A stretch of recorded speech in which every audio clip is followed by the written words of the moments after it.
السلام علیکم، میں ہوں سہیل خان اور آپ دیکھ رہے ہیں خواب تعبیر ٹی وی۔ بسم اللہ الرحمن الرحیم۔ شروع اللہ کے نام سے جو بڑا مہربان نہایت رحم والا ہے۔ پیغمبر آخر الزمان حضرت محمد صلی اللہ علیہ وسلم نے 10 ہجری میں جب اپنی حیات طیبہ کے آخری حج کا ارادہ فرمایا تو جملہ اطراف و اکناف میں اطلاع بھیج دی گئی۔ اس پر فرزندان اسلام کی ایک کثیر تعداد مدینہ طیبہ میں جمع ہو گئی، جس میں ہر طبقے اور ہر درجے کے افراد شامل تھے۔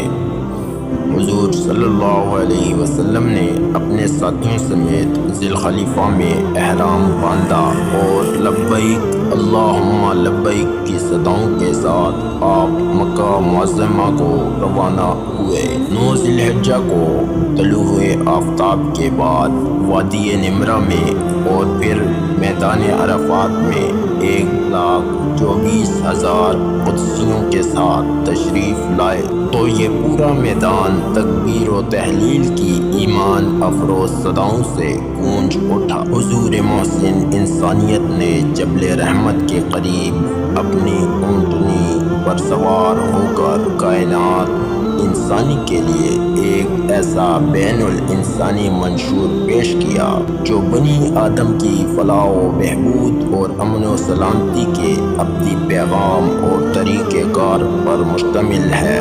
حضور صلی اللہ علیہ وسلم کا یہ آخری خطبہ حجۃ الوداع کے نام سے معروف ہے۔ آپ نے خداوند قدوس کی حمد و ثنا کے بعد فرمایا، لوگوں میں تمہیں اس کی عبادت کی نصیحت کرتا ہوں، میری بات پوری توجہ اور غور کے ساتھ سنو، کیونکہ میں نہیں دیکھتا کہ اس سال کے بعد اس مقام پر اس مہینہ میں اور شہر میں پھر تم سے ملاقات ہو سکے۔ خدا تعالی نے تمہارے خون، تمہارے مال اور تمہارے عزت و آبرو کو ایک دوسرے پر آج کے دن اس شہر اور اس مہینہ کی حرمت کی طرح حرام کر دیا ہے۔ لوگوں، تمہارا خدا ایک ہے، تمہارا باپ ایک ہے، تم سب اولاد آدم ہو اور حضرت آدم مٹی سے پیدا کیے گئے تھے۔ کسی عربی کو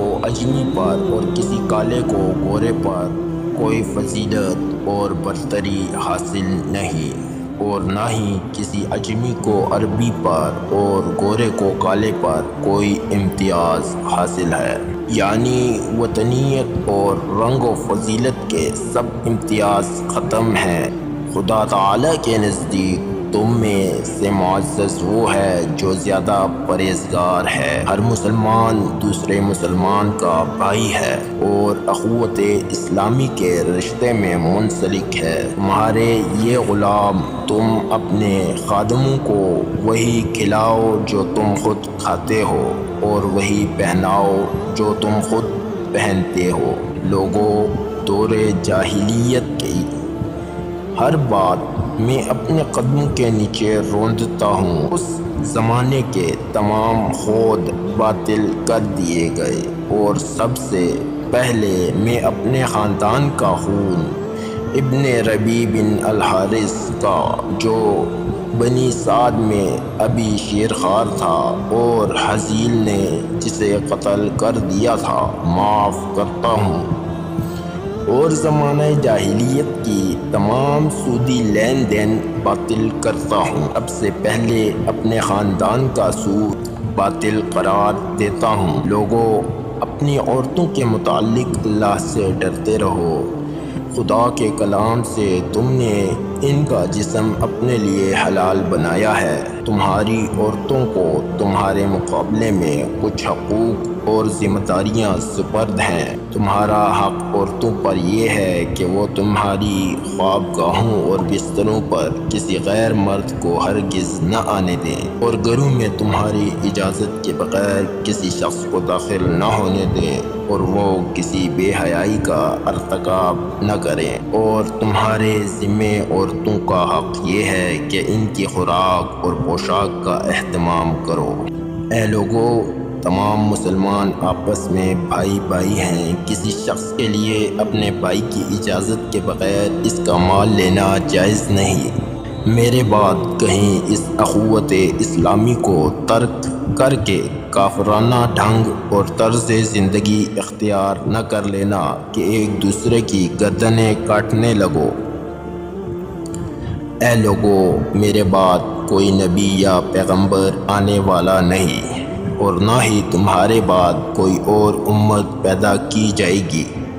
پس غور سے سن لو، تم اپنے رب کی عبادت میں لگے رہو، 5 وقت نماز ادا کرتے رہو، ماہ رمضان المبارک کے روزے رکھتے رہو، اپنے مال کی زکوٰۃ خوش دلی کے ساتھ ادا کرتے رہو، حج بیت اللہ کرتے رہو، اور اپنے امراء و حکام کی اطاعت پر کاربند رہو تاکہ اپنے رب کی جنت میں داخل ہو سکو۔ لوگو، میں تمہارے لیے ایک ایسی چیز چھوڑے جا رہا ہوں، جب تک تم اس کاربند رہو گے کبھی گمراہ نہ ہوگے، وہ ہے اللہ تعالیٰ کی کتاب قرآن مجید۔ اے لوگو، تمہیں عنقریب خدا کے سامنے حاضر ہونا ہے، اور تم سے تمہارے اعمال کی بابت باز پرس کی جائے گی، اور تم سے میری بابت دریافت کیا جائے گا۔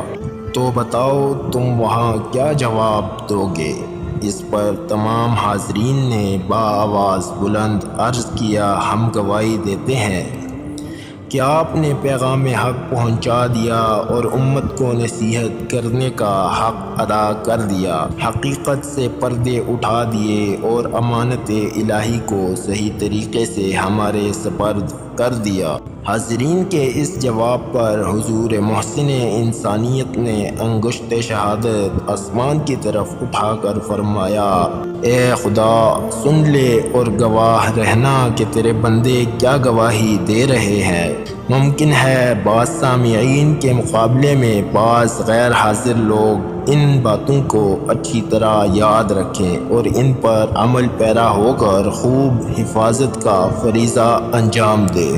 حضور صلی اللہ علیہ وسلم جب خطبہ سے فارغ ہوئے تو اس مقام پر قرآن مجید کی یہ آیت کریمہ نازل ہوئی، آج میں نے تمہارے لیے تمہارا دین مکمل کر دیا اور اپنی نعمتیں پوری کر دی اور تمہارے لیے دین اسلام کو پسند کیا۔ بعد ازاں حضور صلی اللہ علیہ وسلم مناسک حج ادا کر کے بیت اللہ میں آئے، طواف و دعا سے فارغ ہو کر قدسیوں کی جماعت کے ساتھ مدینہ منورہ تشریف لے گئے، اور صرف 81 روز بعد محسن انسانیت حضرت محمد صلی اللہ علیہ وسلم دار فانی سے عالم جاودانی کی طرف تشریف لے گئے۔ ناظرین، اللہ تعالیٰ سے دعا ہے کہ اللہ تعالیٰ ہمیں حضور صلی اللہ علیہ وسلم کے نقش قدم پر چلنے کی توفیق عطا فرمائے۔ ویڈیو اچھی لگی ہو تو لائک کر دے اور چینل کو سبسکرائب کرنا نہ بھولیں۔ اپنے میزبان سہیل خان کو دیجیے اجازت۔ اللہ نگہبان۔